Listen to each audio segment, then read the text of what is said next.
भारत क्षेत्र के इस युग के होने वाले जैन धर्म के आखिरी और 24वें तीर्थंकर थे। भगवान महावीर का जन्म चैत्र सुद 13 की रात को आज से करीब 2500 वर्ष पहले बिहार में हुआ था। आइए देखते हैं इस महान पुरुष का जीवन चरित्र। भगवान महावीर के तीर्थंकर बनने का पता तो सबको उनके जन्म से पहले ही हो गया था, जब माता त्रिशला ने 14 महान शुभ सपने देखे थे। दिगंबर धर्म के अनुसार उन्होंने 16 सपने देखे थे। जब पिता सिद्धार्थ और माता त्रिशला को इस महान स्वप्न के फलों के बारे में जानने की इच्छा हुई, तब पता चलाने पर मालूम पड़ा कि माता त्रिशला की कोख में 3 लोक के हृदयों पर शासन करने वाले तीर्थंकर बालक का जन्म होगा।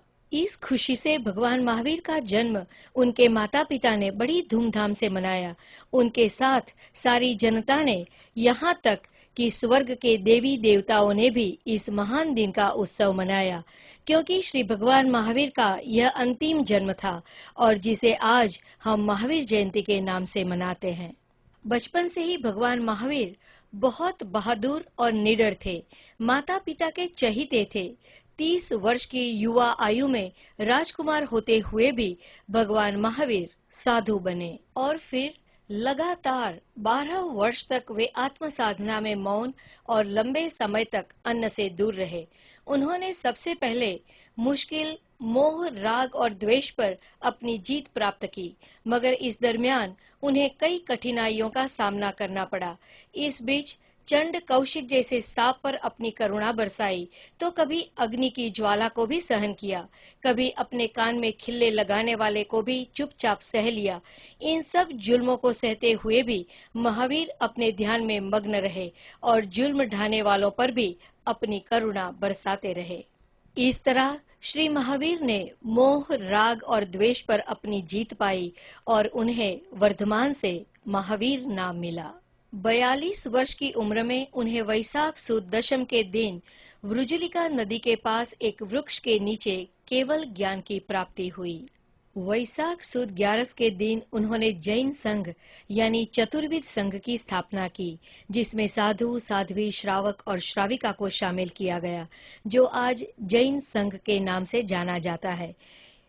इसी दिन इंद्रभूति गौतम उनके सबसे पहले शिष्य बने। उनके साथ 11 महान पंडित और हजारों शिष्य भगवान महावीर के शिष्य बने। भगवान महावीर ने उन ज्ञानी पंडितों को त्रिपदी जिंदगी क्या है वो समझाकर उनके ज्ञान के खजाने को एक नया ही प्रकाश दिया। 42 वर्ष की उम्र में उन्हें केवल ज्ञान की प्राप्ति हुई और अगले 30 वर्ष तक लगातार पूरे भारत वर्ष में विहार करके तत्व का उपदेश करते रहे। अंत में पावापुरी में ध्यान में लीन होकर 72 वर्ष की आयु में दीपावली के दिन उन्हें मोक्ष की प्राप्ति हुई और उसी ही दिन उनके पहले और खास शिष्य इंद्रभूति गौतम को केवल ज्ञान की प्राप्ति हुई थी। भगवान महावीर का उपदेश सिर्फ जैन धर्म के लिए सीमित नहीं है, बल्कि पूरे विश्व के कल्याण के लिए था। आज भी जैन धर्म उनके दिए गए 5 उपदेश, अहिंसा यानी नॉन वायोलेंस, सत्य यानी ट्रूथ, अर्चाय यानी नॉन स्टीलिंग, ब्रह्मचर्य यानी सेलिबसी और अपारिग्रह यानी नॉन पोजेशन पर चल रहा है।